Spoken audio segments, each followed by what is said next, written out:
हाँ तो दोस्तों नमस्कार। आप सभी का हमारे इस YouTube प्लेटफॉर्म पर स्वागत है। आज हम इस वीडियो में चर्चा करेंगे कि जो भारत के यानी राष्ट्रीय आंदोलन एवं महत्वपूर्ण घटनाओं के बारे में हम इस क्लास में चर्चा करेंगे। यानी ये राष्ट्रीय आंदोलन एवं महत्वपूर्ण घटनाएं हर एग्जाम के लिए बहुत ही महत्वपूर्ण साबित होती है।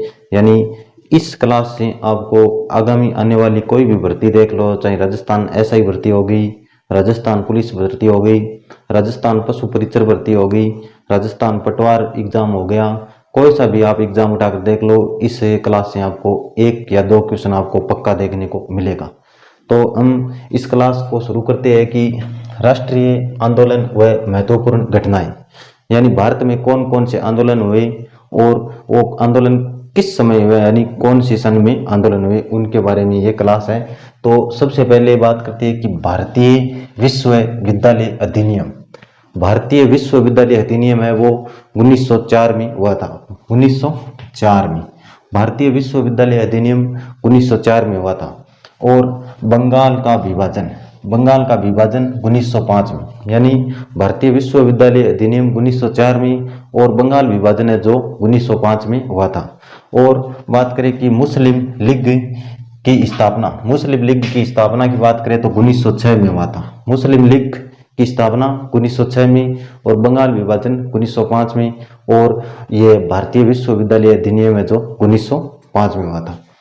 अब बात करते हैं कि सूरत अधिवेशन कब हुआ था, तो 1907 में।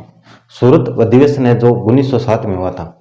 और बात करें मार्ले मिंटो सुधार अधिनियम जो 1909 में।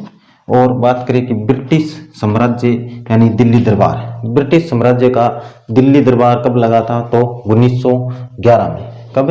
1911 में ये दिल्ली दरबार लगा था, जो ब्रिटिश साम्राज्य का दिल्ली दरबार था, जो 1911 में लगाया गया।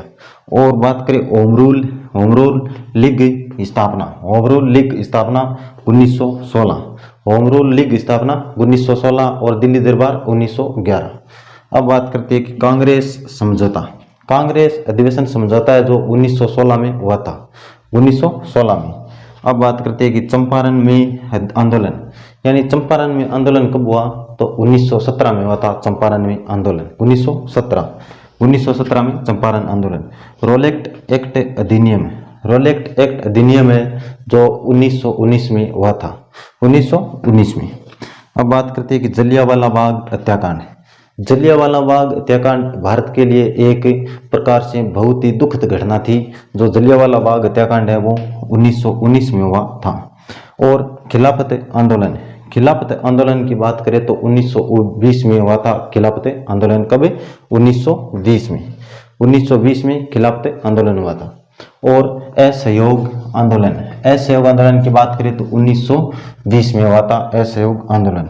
और खिलाफत आंदोलन और ये चंपारण का आंदोलन जो गांधी जी द्वारा ये आंदोलन किया गया था, चंपारण का आंदोलन गांधी जी द्वारा 1917 में। अब बात करते हैं कि चौरा चोरी कांड कब हुआ था, तो 1922 में। और साइमन कमीशन की नियुक्ति, यानी सबसे पहली बार साइमन कमीशन की नियुक्ति कब हुई, तो 1927 में हुई थी साइमन कमीशन की नियुक्ति। 1927। और कांग्रेस द्वारा स्वतंत्रता की मांग कब रखी गई थी, तो कांग्रेस द्वारा स्वतंत्रता की मांग है जो 1929 में रखी गई थी। 1929 में कांग्रेस द्वारा स्वतंत्रता की मांग रखी गई थी 1929 में। और बात करें सविनय अवज्ञा आंदोलन की बात करें तो 1930 में हुआ था सविनय अवज्ञा आंदोलन 1930। और द्वितीय गोलमेज सम्मेलन कब हुआ था, तो 1931 में हुआ था। और तृतीय गोलमेज सम्मेलन हुआ था 1932 में। कब हुआ? द्वितीय गोलमेज सम्मेलन 1931 और तृतीय 1932 में हुआ था। और बात करें कि पुन्ना पैक्ट की बात करें तो पुन्ना पैक्ट भी 1932 में, और द्वितीय गोलमेज सम्मेलन है वो भी 1932 में है। और बात करें भारतीय संविधान सभा का निर्वाचन कब हुआ था, तो भारतीय संविधान सभा का निर्वाचन सबसे पहले बार 1946 में हुआ था। और 9 दिसंबर 1946 को प्रथम पहली बैठक हुई थी 1946। अब बात करते हैं अंतरिम सरकार की स्थापना, यानी भारत में अंतरिम सरकार की स्थापना कब मानी जाती है, तो 1946 से भारतीय सरकार की यानी भारतीय अंतरिम सरकार की स्थापना मानी जाती है 1946 से। कब? 1946 से मानी जाती है। और भारत को स्वतंत्रता प्राप्ति कब हुई थी? तो 1947 यानी 15 अगस्त 1947 को हमारा भारत स्वतंत्र हो गया था। तो भारतीय स्वतंत्रता प्राप्ति कब हुई? 1947। यानी हमने 1904 से लेकर के 1947 तक जो महत्वपूर्ण घटनाएं हैं उनके बारे में हम इस क्लास में चर्चा की। तो ये क्लास आपको कैसे लगी? ये एक छोटी सी क्लास है, आगामी आने वाली हर एग्जाम में ये रामबाण साबित होने वाली क्लास है। तो आपको क्लास कैसी लगी ये कमेंट में जरूर बताना। मिलता हूँ नेक्स्ट क्लास में, तब तक के लिए थैंक यू, जय हिंद।